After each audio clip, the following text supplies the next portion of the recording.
अब हम बात करेंगे सूत्र 8 के बारे में। इह अमुत विरतस्य नित्यानित्य विवेकिनः आश्चर्य मोक्ष कामस्य मोक्षादेव विभीषिका। इसका भावार्थ है, आश्चर्य है जो इह लोक तथा परलोक में प्राप्त होने वाले सभी प्रकार के वैषयिक सुखों के प्रति पूर्ण रूप से विरक्त हैं, जो नित्य एवं अनित्य का विवेक रखता है, जो मुक्ति की अभिलाषा रखता है, मुक्त होना चाहता है, वह भी मोक्ष से भयभीत होता है। वास्तव में इससे बड़ा आश्चर्य और क्या हो सकता है। इसकी व्याख्या में कहते हैं, यह सूत्र अति व्यवहारिक तथा महत्वपूर्ण है।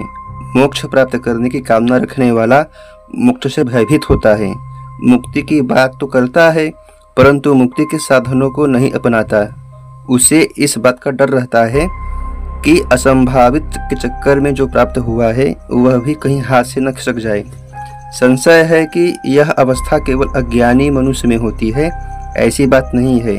महर्षि अष्टावक्र कहते हैं कि विवेक तथा वैराग्य युक्त मुमुक्षु यानी जिज्ञासु के जीवन में भी यह स्थिति देखने को मिलती है, और यह तब तक बनी रहती है जब तक स्वप्न काल के दृश्यों को इस रूप में ज्ञान नहीं हो जाता है। ये तो सपना था। जनक, तुम्हें मोक्ष से डर तो नहीं? तुम्हें इस बात का तो डर नहीं कि सांसारिक विषय भोग सर्वदा के लिए कहीं ले न जाए? तुम्हें विश्वास हो गया है कि विषय सुख के जाने से तुम्हें कोई फर्क नहीं पड़ता। तो इस प्रकार का विवेक आत्मज्ञान की अवस्था में पैदा ही हुआ करता है। इसी कारण अष्टावक्र जनक से फिर पूछते हैं कि तू आत्मज्ञान को उपलब्ध हो गया है, इसलिए तू इस संसार और इसके भोगों से विरक्त हो गया है। आत्मज्ञान के पश्चात अगला चरण मुक्ति का ही होता है। तू उसे भी चाहने वाला है। जो संसार, जो वृत्तियाँ बीज रूप में अभी शेष बची हुई हैं, तू उनसे पूर्णतया मुक्त होकर उस नित्य और शाश्वत को पाना चाहता है। यदि फिर भी तुझे मोक्ष से डर लगता है तो इसमें बड़े आश्चर्य की बात है। मोक्ष में, मुक्ति में बहुत डर लगता है। पूर्ण स्वतंत्रता में बड़ा भय है, बहुत असुरक्षा है। वहाँ पर कोई भोग उपलब्ध नहीं होंगे, इसलिए भोग की कामना करने वाला मुक्ति से भयभीत होता है, और जिसे मुक्ति से डर लगता है, इसका तात्पर्य यह है कि उसमें भोग की विषय वासना अभी शेष है। महर्षि अष्टावक्र इस सूत्र में राजा जनक से यही जानना चाहते हैं कि उसकी विषय वासना के भोग की कामना तो शेष नहीं है। अब सूत्र 9 में कहते हैं, धीरस्तु भोज्यमानोपि पीड्यमानोपि सर्वदा आत्मानं केवलं पश्यन् तुष्यति न कुप्यति। इसका भावार्थ है, धीर पुरुष विषयों का भोग करता हुआ उनकी अनुकूल और प्रतिकूल परिस्थितियों में सुख दुख को प्राप्त हुआ, विशेषकर विपरीत स्थितियों द्वारा पीड़ित होता हुआ भी नित्य केवल आत्मा को देखता हुआ न प्रसन्न होता है न क्रोधित होता है। इसकी व्याख्या है, आनंदित होना, क्रोधित होना, यह सब मन के गुण धर्म हैं जो अहंकार के कारण अपना प्रभाव दिखाते हैं। ज्ञान रहित मनुष्य का जीवन मन तथा अहंकार के सहारे ही चलता है, अतः उनको इसकी अनुभूति होना स्वाभाविक है। धीर पुरुष अर्थात आत्मज्ञानी भी मोक्ष तो भोगता ही है, वह पूर्व में किए गए कर्मों का भोग भी भोगता है। संसार में रहकर उसे आवश्यक कार्य तो करने ही पड़ते हैं, उससे उपस्थित होने वाले भोगों को भी भोगना पड़ता है। कई ऐसे भोग भी उसे भोगने पड़ते हैं जिनके कारण उसे अत्यंत पीड़ा होती है। जैसे रामकृष्ण को कैंसर का कष्ट, कृष्ण के पैर में बाढ़ का लगना, जीसस को सूली पर लटकाना, मंसूर के हाथ पांव काट देना, दयानंद को जहर देना, सुकरात और मीरा को भी जहर देना आदि से उत्पन्न कष्ट को आत्मज्ञानी को भी भोगना पड़ता है। वह प्रतिष्ठा, प्रशंसा आदि भी प्राप्त करता है, परंतु इन दोनों परिस्थितियों में वह सिर्फ आत्मा को ही देखता हुआ प्रसन्नता एवं क्रोध जैसे मानसिक भावों से मुक्त रहता है। इन भावनाओं का उस पर कोई असर नहीं होता।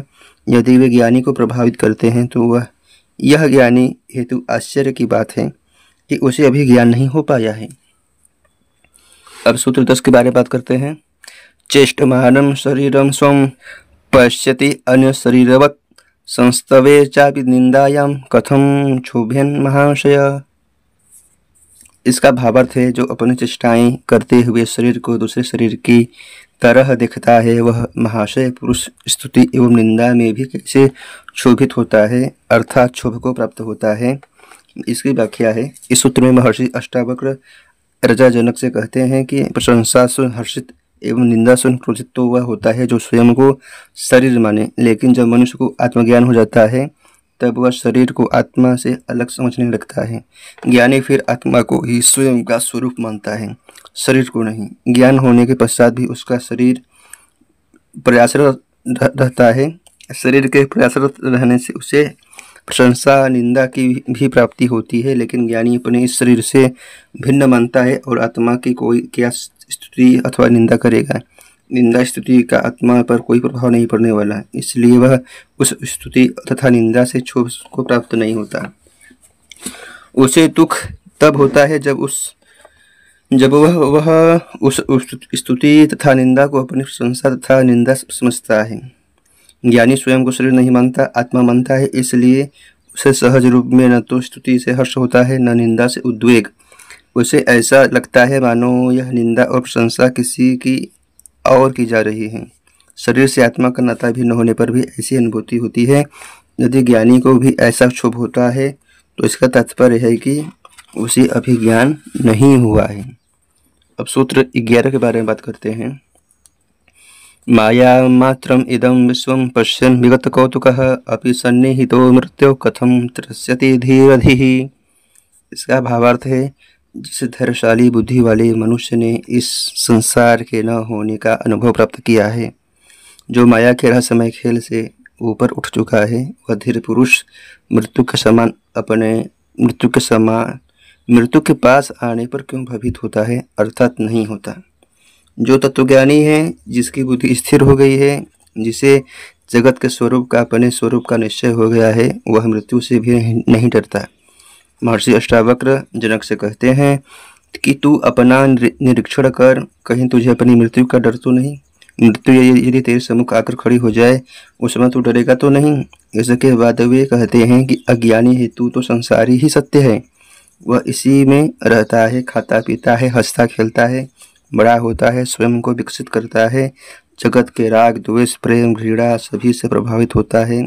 वह जगत को ही भोग का साधन और प्रगति का पथ मानता है। कई लोग तो इस जगत को ही स्वर्ग मानते हैं, परंतु आत्मज्ञानी को जब यथार्थता का बोध हो जाता है तो उसे यह संसार मोह माया रूपी भ्रम प्रतीत होने लगता है। अज्ञानी को इस आश्चर्यमय जगत को देखकर हैरानी होती है, किंतु ज्ञानी को वास्तविकता का बोध होता है, इसलिए वह इस आश्चर्य को भी पार कर जाता है। संसारिक जीव को मृत्यु से भयभीत होता ही है कि न जाने इसके पश्चात उसे कौन सी योनि प्राप्त होगी, स्वर्ग नरक में क्या सुख दुख होंगे। इस सबसे अधिक उसकी जीवित रहने और भोगने की वासना की मृत्यु हो रही है तथा वह अनजान मार्ग पर जा रहा है, जिसके कारण वह भयभीत रहता है। मृत्यु तो एक दिन सभी को प्राप्त होनी है, यह सभी लोग जानते हैं, लेकिन फिर भी वरना कोई भी प्राणी नहीं चाहता। इस प्रकार सभी अज्ञानी मृत्यु से तो भयभीत हुई होते हैं, लेकिन अष्टावक्र जनक से पूछते हैं कि ज्ञानी होकर जब तूने जगत को माया के समान जाना ही नहीं, देख लिया है, तो फिर मृत्यु से डरता है।